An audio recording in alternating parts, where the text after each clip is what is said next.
You feel anxiety because the future and the circumstances are unknown. You feel stressed because you have no idea what the future is going to expect from you. You don't know how strong you will have to be. You don't know how brave you will have to be. You don't know if things are going to go your way. You don't know if things are going to go in a different direction. And we make the mistake of trying to solve this equation by looking at it as it stands sort of at the end of the equation. So what happens, right? There's maybe a future event in your life, there's a circumstance in your life, and the outcome of these circumstances, of these situations, are unknown. And however much weight they hold is probably going to affect the varying degrees and levels of anxiety and stress you feel. But how can we learn to truly let go amidst not knowing what those situations will unfold as? And there's two main points I think to cover here. And the first is that we can actually practice letting go.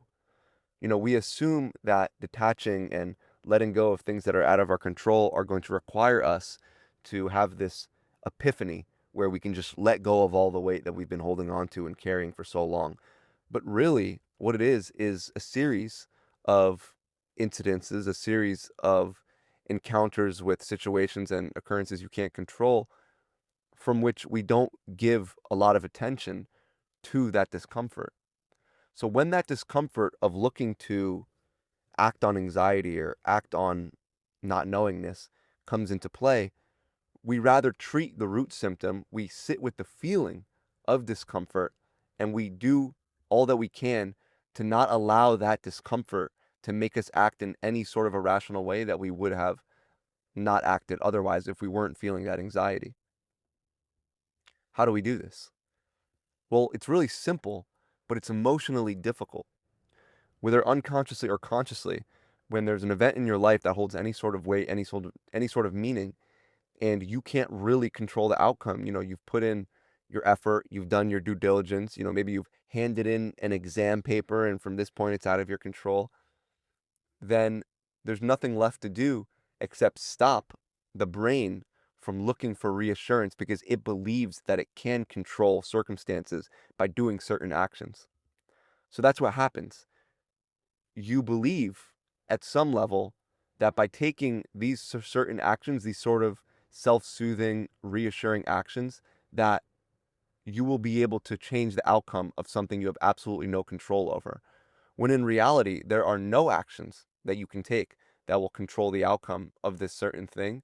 And all that is going to happen is the more you take these little hyper-fixated actions, the more that you teach your brain the illusion and basically convince your brain that by taking these actions, we somehow gain greater control over the things that happened around us. So we have to resist taking those little actions. We have to resist trying to escape discomfort and rather sit with it. And that's a skill. We can learn to sit with the discomfort and don't escape it because by escaping it, we show our minds that there is an escape route out of discomfort. But when there isn't, it will return if you don't face it now. And we can become very obsessive over avoiding this discomfort because we don't know how much discomfort is going to be needed for us to face. And this is what brings me into point two, which is we have to trust ourselves to be capable enough to handle whatever it is may occur in the future. You have to have and start to develop a radical self-belief that whatever the future is requiring from you is going to be completely suitable for what you are capable of doing. We don't want the future to look a certain way because we don't want to feel a certain way. We don't want to experience a certain thing. But there's two things happening here, and one major one, and that is we don't believe that we are capable enough of going through something. But why not? We've gone through many things already in our lives, and we always come out the other end. All of the things that you're looking to avoid, all of the things you're scared of feeling and going through are temporary. It's not to say that they will happen or they're going to happen in varying degrees. I don't know. You can't predict the things that are going to happen to you. But discomfort itself is a part of life and it is temporary. And the less we run from it, the less we suffer unnecessarily. Because in those gap moments is what lies 99 point, I don't know, 3% of your life. 99% of your life, you're not feeling discomfort, and at least intense discomfort. Rather, you're feeling a more lingering sense of anxiety. So when you're feeling the lingering sense of anxiety, that's when the work is going to be really beneficial. And then in the really intense moments of discomfort, you just have to learn to bear it. In the really intense moments of discomfort, you learn to bear it. And then in the sort of stormy, gloomy, anxious, stressed, worried, sort of in between moments that make up, most of life, that's when the real progress is made. Because that's when those behaviors, those compulsions that we take looking for some sort of reassurance out of discomfort, we're basically asking reality to say, please tell me everything's going to be okay. Or we're looking for some sort of higher force to say, everything's going to be okay. Everything is going to work out in a certain way. You're not going to have to experience any sort of deep darkness. You're not going to get hurt. You're not going to feel pain, any of these things. But this is not something that is included in life. As much as we want it to be, and as nice as it would be, there's no point in taking behaviors and allowing our mind to behave in a certain way where we're living as though this is a possible truth. We need to accept the fact that immediately there is no thing, there is no force that can tell you everything is going to be okay or that everything is going to happen in a certain way. This is what happens when you are faced with your fears. And this is why people fall into obsessive thinking and thought loops. And it's because they want a guarantee that the thing they fear most will not happen, right? And if it's a far out fear, if it's an imaginary danger, it's not going to happen, probably, most likely. I mean, you don't need me to tell you this. And even my little sentence just saying that, I'm very hesitant to say that because I don't want you to find reassurance out of someone else telling you that something isn't going to happen. You need to learn to sit with the discomfort of not knowing and realize that the discomfort that is associated in your body, how you feel, your nervous system, how you feel in your body sitting with that discomfort, that is the only thing that you actually have to overcome. You don't have to solve your fears and prevent them from happening because there's nothing that is telling you that they would happen. There's zero evidence there's zero evidence supporting it will happen and there's zero evidence supporting it won't happen. So there's no reason to even engage with it. And if there's no reason to engage with it, how do we stop ourselves from engaging with it? We sit with the feeling of discomfort instead of trying to solve it. You can't solve discomfort through logical thinking. That's called reassurance. That's a temporary drug that's going to hold you over for a little bit. When you're stressed and you're anxious about something and you, I don't know, start rapidly Google searching or going on Reddit or looking at all these things, this is a temporary solve. It's like a painkiller for a root issue that isn't going to go away on its own. What you really need to do is when you feel that deep desire to go on your phone or obsessively search something or text somebody and ask them to tell you that this thing isn't going to happen, when you feel the urge to take these actions, these behaviors that result in reassurance from things you can't control, you need to resist. When you resist taking those behaviors, you start to show your mind that these things are not worth signaling to you, to your awareness. And I know what you're thinking. You're going to think, well, even if I resist the temptation of taking these reassurances and behaviors, it's still going to feel it. I'm still going to be stressed because I didn't receive any sort of logical implication that the thing's not going to happen. But what I'm telling you is that as you sit with the feeling of discomfort, as you sit with the emotion of it, that it will slowly lessen. That this isn't a logical problem. Trying to solve things that are out of your control isn't a logical problem because there is no logical solution. You can't control things outside of you. So this isn't logical. This is emotional. And you don't fight emotions with logic. You create the space for being free of these certain emotions, of these certain feelings, by sitting with them long enough and not allowing them to manipulate you into taking certain actions. If a fear or an anxiety of something you can't control manipulates you into taking certain actions, your brain is now seeing that this is the guiding force that you prioritize and prefer in your life, even if you don't. But because you're taking so much attention and putting it in these fears and in these anxieties, in these things you can't control, your brain is going to start to prioritize them simply because you're spending all of your attention on it. And I know it might be hard to not give attention to your fears or anxieties. So that's why I'm telling you the most effective thing that you could do right now is simply not let your actions be determined by them. That's the quickest way to create some sort of momentum. Because ideally, what we want to do is completely resist engaging with those fears and anxieties and things we can't control in our mind at all. We don't want to give them any mental attention, and therefore that wouldn't lead to us taking actions that are manipulated and fueled by them. But that can be really hard to do. And while you're working on doing that, you can stop and cut off the actual actions and impulses that you have from these fears, from these anxieties, because that works as well. And more of the problem is going to be not that you're not capable of sitting with the discomfort, but you're going to want to run away from it. And I'm telling you exactly what to do right now. If you're sitting on your couch, if you're going for a walk, whatever it is, temporarily, you could think of a fear. You could think of an anxiety.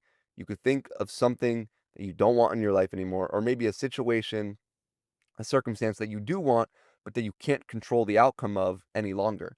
So realistically, what we need to do is we need to let go from this, right? Think of something you need to let go from.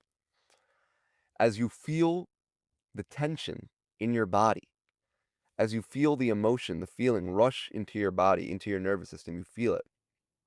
I want you to first describe and note how it feels in your body. Where do you feel it? If you had to describe to someone what the actual energy of this thing feels like, how would you describe it? Now realize, as you have just done that, that you are the awareness of this emotion, of this energy.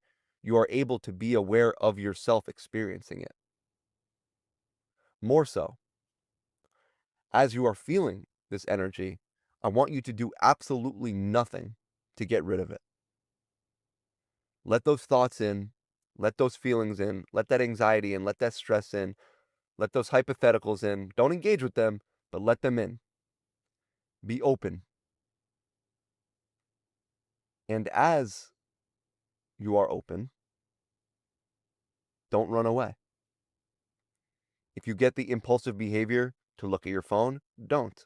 If you get the impulsive behavior to get up off the couch, don't.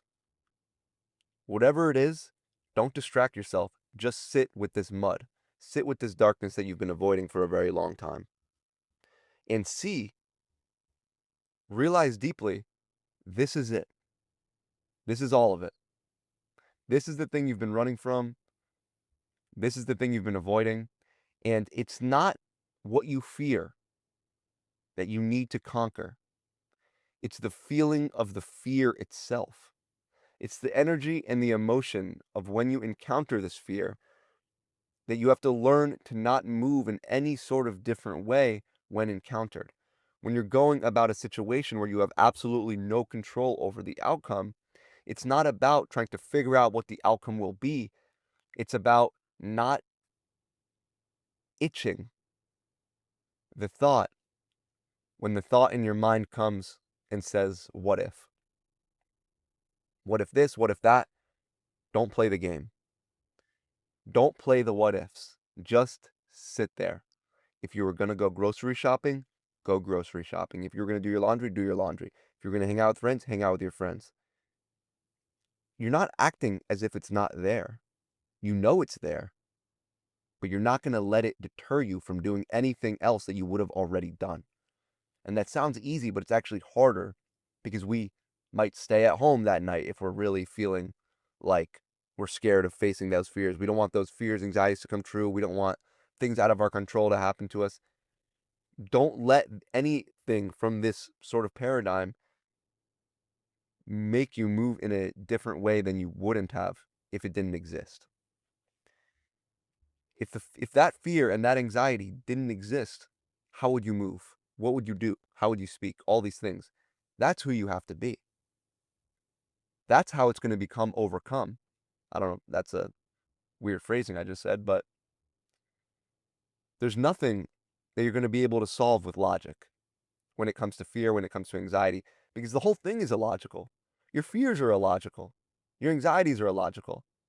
And if they are logical, then we're not talking about the same thing. If you fear not being able to make your car payment, that's not illogical. That's not irrational. That's a completely different thing that we're talking about.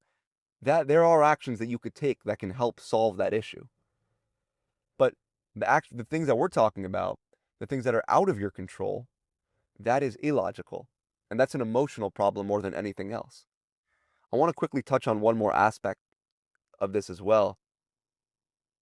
That is, you know, we demand less of situations, we demand less of other people when we're not constantly trying to figure out the outcome of them. So when you're talking to someone and you're trying to maybe get something out of it, whether it's career focused, relationship focused, whatever it may be, and you're trying to figure out the outcome of it, whatever this is going to lead to, you put a lot of pressure, you put a lot of tension on it.